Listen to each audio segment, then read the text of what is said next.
Well, hello. This is Richard with the Luminal Mind. Okay, so what we have here is a continuation on the Attaining Spiritual Mastery series. I am still kind of fighting with the audio controls, the microphone volume, and all of that. So, as we continue this channel, I do just appreciate your patience as we get the quality of the audio maximized. Each episode is really an experiment in itself. But what we have for you today is a continuation on the Spiritual Mastery series. I welcome all my new subscribers. I really do thank you for being here. And this is just something I've been holding on to for about a decade. Not quite 10 full years, probably closer to 8 or 9. But what we have here is basically part 2. In episode 0, we introduced the topic, and then we have 2 more episodes to get through part 1 with all those precepts. So my precept count starts over. We actually are going to have part 2, precept 1, part 2, precept 2, and so on. There's 3 parts, but we're a long ways off from part 3. I'm trying to introduce this episode because there's going to be some information in here that's going to definitely trigger some people. I'm reading an anonymous post from somebody who I saw the light off of the screen. This side quest, this entire series has a really cool side quest. I'm looking for the author of this. If I can't find them, it's okay. But I do want to make it very clear. I did not write every single word. I mean, I'm reading. So for the next year, I'm going to do 2 things on this channel. I'm going to hold back my opinion. I'm going to read words that have inspired and tickled the neurons of my being. Things that have given me goosebumps. Things that have just like, wow, all over. Like, I can be very specific. When I say wow, the luminal mind is speaking to aware, awareness, not hardware, not software, aware, wonder. I am in wonder of the world and the tapestry in front of us. The wonder is the one door to our perceptual lens. And so with that, I'm going to go ahead and start part 2 of the Attaining Spiritual Mastery series.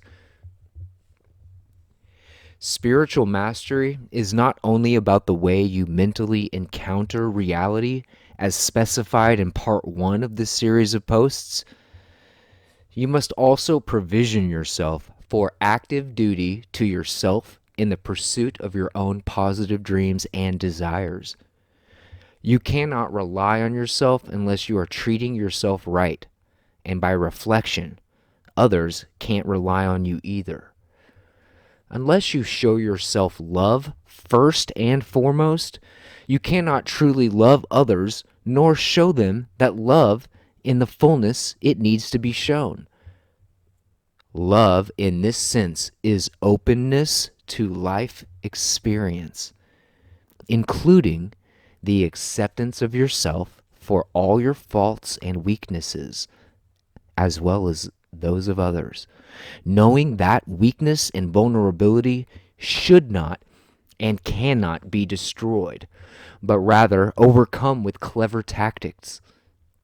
Spiritual mastery, though it has many complications, of which I am outlining in these readings, essentially boils down to doing your very best. But starting to do your very best is not easy. If you are not already doing your very best, you must advance toward doing your very best in slow, careful stages, which gradually transition from your old lifestyle to this new lifestyle, the lifestyle of spiritual mastery. Generally, spiritual mastery requires regular exercise, a healthy, balanced diet, and a lot of self-study. Your body is your trusted steed, carrying within it your organs, which of course includes your brain. If your body is broken or worn down, then you can't function optimally, and you certainly cannot attain spiritual mastery. The exception might be if you are crippled or disabled already, then you can be a spiritual master insofar as your limited mobility will allow you to pursue your positive dreams and desires. You are what you eat. If you eat a lot of unnatural processed foods, or even just foods laced with fluoride and or soy lectin, then genetically modified organisms in them, expect not to function optimally in the long term. Self-study thus encompasses exercise and diet, because in order to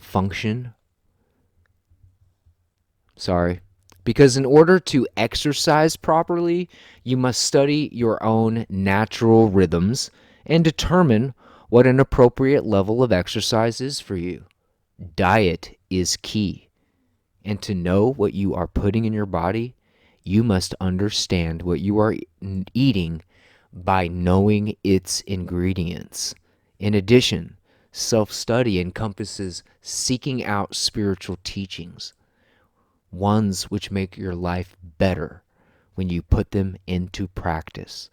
You must allocate your time to devote a portion of your day to exercise, a portion of your day to healthy eating. This may involve some cooking, depending on what you buy, and a portion of your day to study, self-study. The rest of your day can be filled with the other things that contrast these three important points, such as leisure and recreation. Side tangent, Richard with Luminal Mind chiming in. This piece about leisure time and recreation, I do recommend scheduling that. Somebody like myself, without enough leisure time, I snap under pressures. I snap if I don't have time to create, if I don't have time to percolate inside of the silence. Back to the reading. I would even recommend that you devote a half hour to an hour each day to napping. Napping recovers brain function, and it can help you to avoid making poor choices in situations in which you feel mentally drained. Okay, so we're part 2. That was precept number 1. We're in part 2, and here's precept number 2. In terms of provisions for exercise, you need the equipment necessary to perform your physical routine. For most, this is simply some non-restrictive clothing and some comfortable shoes. For walking is indeed the best exercise and will preserve your body the longest. Exercises such as running are only suited for those whose bodies are in tip-top shape. And even this may be unwise, for the human body's joints tend to wear down with age due to running. Weight training to increase physical power should be incorporated only insofar as it makes up for the defects in physical strength.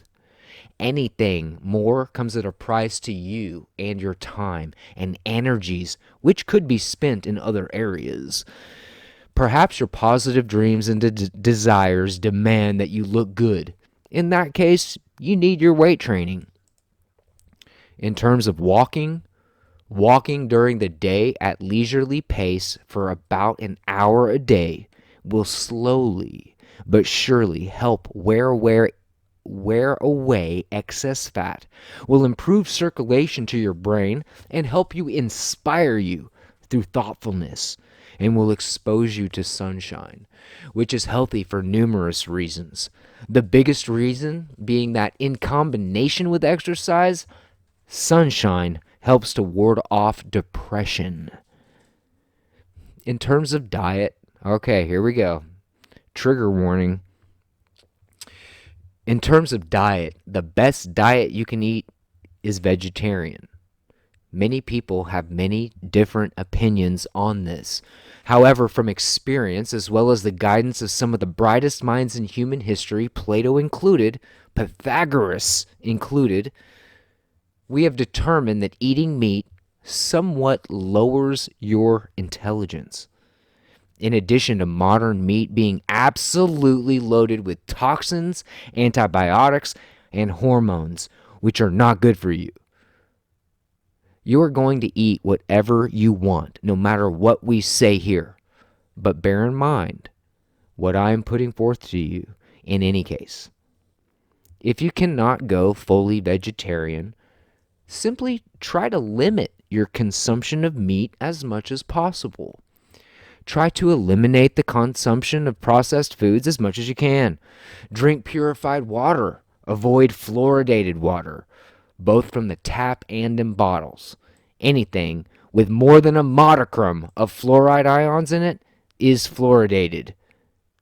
Avoid dairy as much as possible.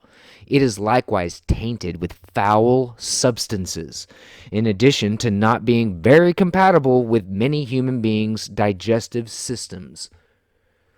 The notion that you need milk or meat are propagated by a very enormous food industry.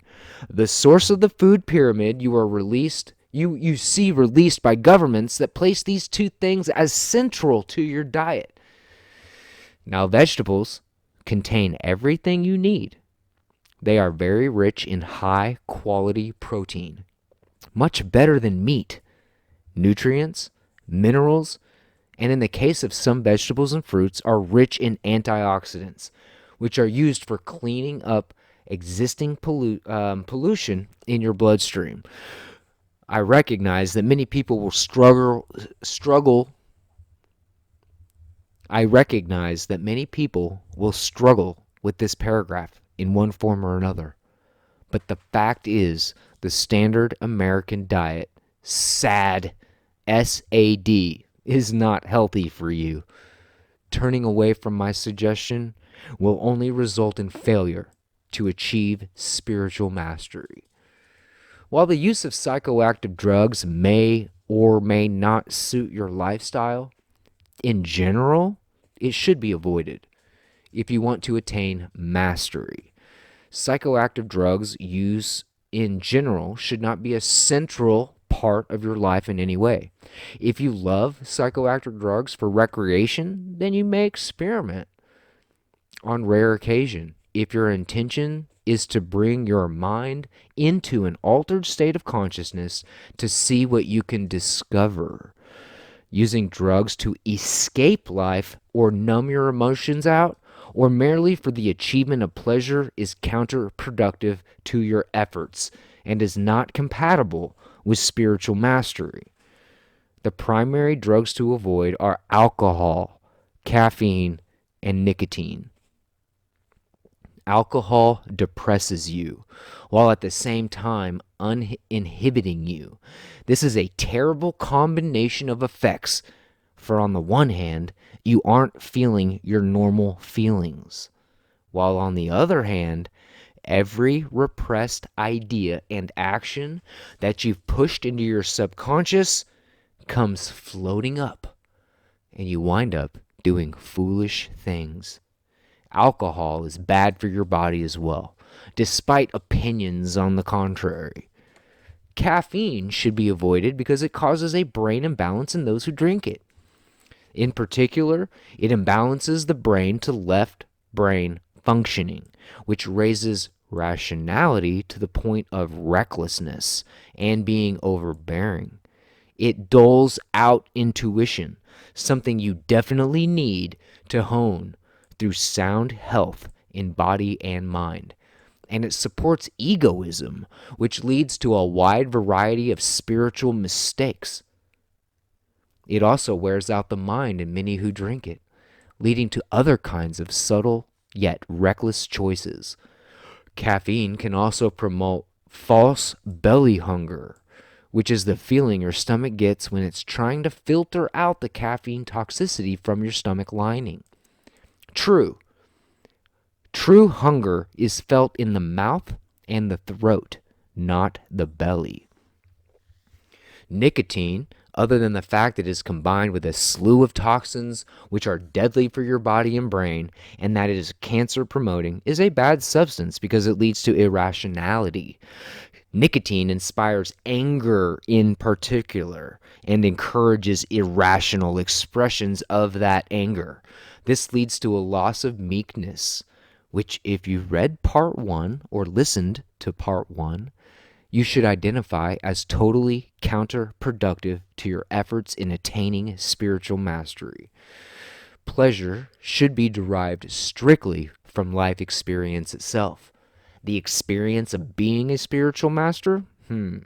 Using psychoactive substances purely for the pleasure of them is counterproductive to spiritual mastery, because by making pleasure only available from certain areas of your life, you focus your instincts upon those areas and make them more appealing to the parts of your mind which do not function rationally, the parts which learn only through experience, not from rationalized intellectual ideas. If you muddle this process through getting drunk or high, then you start to make poorer choices, even when sober, because you know that even though the choices you are making result in you feeling bad, you can just resort to psychoactive drugs to make things feel better for a while, which is lying to yourself and should be avoided. Similarly, engaging in sexual relations too frequently should also be avoided. Never mind the fact that having sex a lot makes it feel a lot less potent in general. Like everything else which yields physical pleasure, frequent sexual relations can be used the same as psychoactive drugs have been described in this paragraph. Your ultimate pleasure in life must come from being proud, but not overly proud, and in awe, but not egotistical awe of yourself and what you are accomplishing for yourself. If you stray away from this paradigm, you only defeat your efforts and thus are no spiritual master. It will help to bear in mind that the less frequently you engage in physical pleasures, the more potent their experience becomes when you do engage with them. Your money should be spent in direct relationship to all that is being outlined in this series of readings on spiritual mastery. What is now being described in this reading is the fundamental basis that will support the mental techniques already described in part 1. In this case, episodes 0, 1, and 2 of this series. Money will get you closer to your positive dreams and desires. But the primary way that happens is to support yourself through what has been written or read in this post. Without setting a foundation in this way, none of your achievements will have anything to stand upon. You are nothing without your health, both of body and mind. Okay, we are on part 2, precept 3. Victory is the main object of spiritual mastery. However, part of victory is making the human race better by your example. Victory includes not only victory for yourself, but encouraging victory in others, for themselves too. If you are selfish, then by reflection, your efforts will be counterproductive to your intimate goals, your ultimate goals in manifesting your positive dreams and desires, and you will only defeat yourself. Then you are no spiritual master. If you do not actively pursue victory each and every day, your mind becomes less sharpened. In other words, blunted. And your morale will slowly sink to becoming depressed. If you undertake efforts which are too great for you to handle in order to compensate for this dullness of mind and this feeling of depression, you will exhaust yourself and only achieve defeat. Only careful, portioned steps will be successful in the long term. Look to nature. For nothing in nature happens in leaps and bounds, but rather it is gentle. It takes time to grow and to transform, just as you will, for you too are of nature.